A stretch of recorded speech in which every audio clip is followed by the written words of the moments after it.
নগাঁও জিলাৰ কচুৱাৰ কান্দাপাৰা গাঁৱৰ এটা ভঙা সৰু ঘৰত ৩ সন্তান আৰু মাতৃৰ সৈতে বাস কৰে হাছমত উল্লাহে। অতি দৰিদ্ৰ পৰিয়ালৰ এই যুৱকগৰাকীৰ ওপৰত ৮-৯ বছৰ আগতে তামোল গছ ভাঙি পৰি যোৱাত এক প্ৰকাৰ ঘূণীয়া হৈ পৰিছে যুৱকজন। আৰু তেতিয়াৰে পৰা টকাৰ অভাৱত চিকিৎসাৰ পৰা বঞ্চিত হৈ আছে আৰু যিমানখিনি টকা আছে সেয়াও শেষ কৰি ছটফটাই থাকিবলগীয়া হৈছে। এই সময়ছোৱাত পত্নীয়ে ৩ সন্তানক এৰি গুচি যায়। কিন্তু হাছমত উল্লাহৰ আছে ইচ্ছা শক্তি আৰু জীয়াই থকাৰ হেঁপাহ, যাৰ বাবে টকাৰ অভাৱত হাছমত উল্লাহে সাপ্তাহিক বজাৰসমূহৰ মানুহৰ পৰা পোৱা কিছু টকাৰে চলাই গৈছে জীৱন সংগ্ৰাম। আজিলৈকে থাকিবলৈ নাই ঘৰ কিংবা শৌচালয়। বিশেষভাৱে সক্ষম হাছমত উল্লাহ আৰু মাতৃয়ে স্থানীয় জনপ্ৰতিনিধি আৰু চৰকাৰৰ পৰা সাহায্য বিচাৰিছে।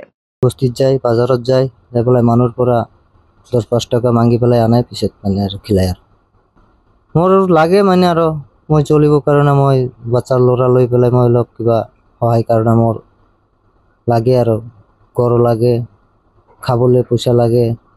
মোৰ বহুত অসুবিধা হৈ আছে মানে আৰু চলা ফিৰা। এক্সিডেন্টের পরে বউরা গেছে গা, 3টা বাচ্চা আছে, 3টা বাচ্চা থুয়ে হেরা। আমি এই যে 3টা নাতিন লইয়া হেরা ফুটটারে লইয়া বহুত কষ্ট বুকুর মাঝে চলতাছি, খাইতাছি। ওখানে যে একটা ওষুধ বড়ি খাওয়াইতারি না, আজ 2 মাস ধরে গর্ভিষ্ঠ হয়ে পড়ে রয়েছে, বেমার আজার একটু চিকিৎসা করতারি না।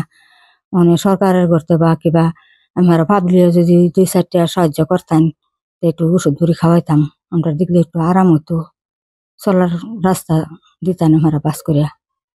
ফুটটা বছর একটা লিফটিন পাইছে না, একটা থাকবার একটা ঘর পাইছে না, একটা ঘর আছে আগের ভাঙ্গা চাঙ্গা ঘর, এটার ভিতরে লিয়া থাকি খায়। কচুৱাৰ পৰা গুলজাৰ হুছেইনৰ ৰিপৰ্ট, অসম আদিত্য।